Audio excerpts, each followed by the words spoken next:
Suite à la photo dénudée d'Ambre envoyée depuis le téléphone de Maxime sur le groupe WhatsApp des élèves de l'Institut, Maxime est décontenancé, et se demande comment cette photo a pu exister et être envoyée.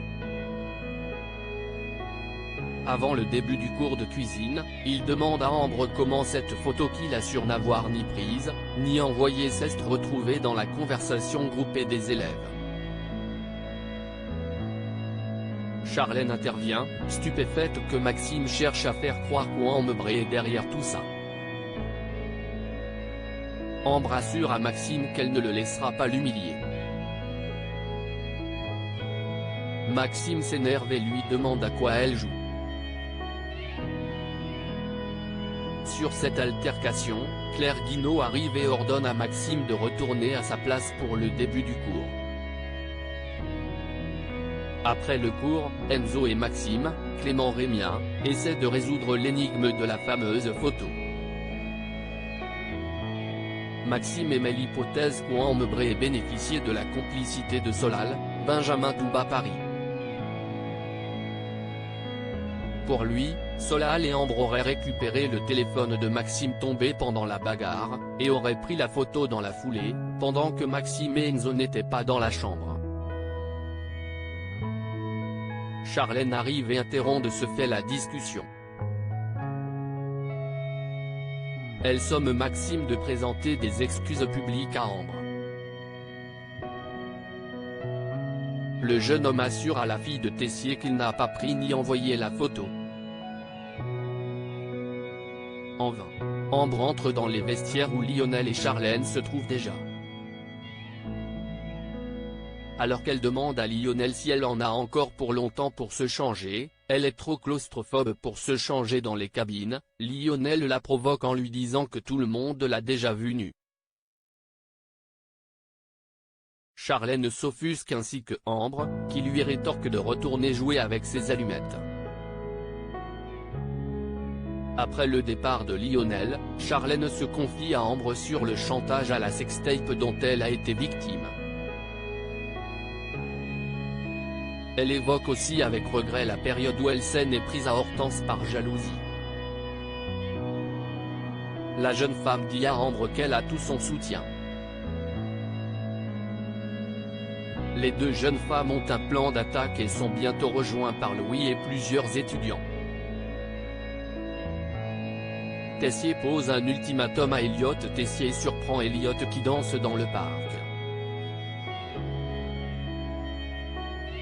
Après une série de ses remarques acerbes habituelles, il demande à Elliot pourquoi il reste à l'institut si sa passion s'y est gigotée.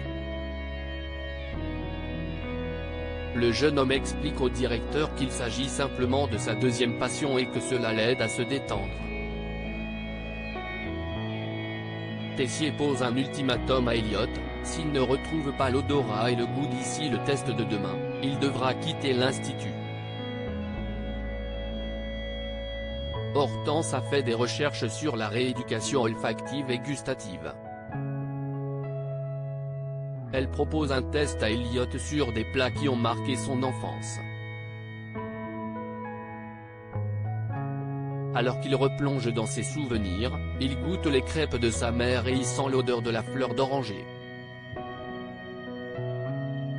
L'espoir renaît pour Elliot qui confectionne une recette salée avec l'aide de Hortense.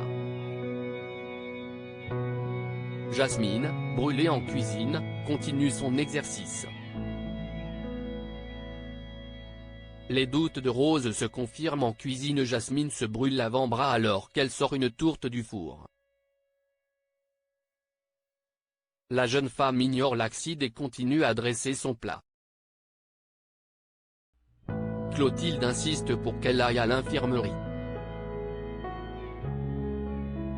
Une fois sur place, Constance lui administre les soins tandis que Jasmine est un peu agitée. Plus tard dans le parc, Rose remarque le bandage de Jasmine. Clotilde lui explique que la jeune élève s'est brûlée en cours mais qu'elle continuait à dresser son plat, ignorant complètement sa blessure. Cette anecdote sonne familièrement dans les oreilles de Rose qui est sûre de reconnaître un des symptômes de la phase maniaque, pendant laquelle les personnes bipolaires se sentent invincibles et minimisent la douleur. Rose est de plus en plus certaine que Jasmine est bipolaire, et fait part de cette hypothèse à Constance.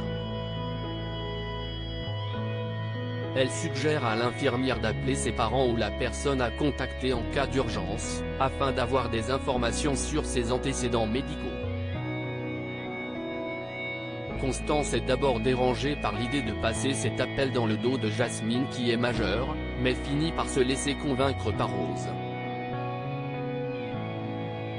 Alors qu'elle appelle la mère de Jasmine, elle constate qu'il s'agit d'un faux numéro.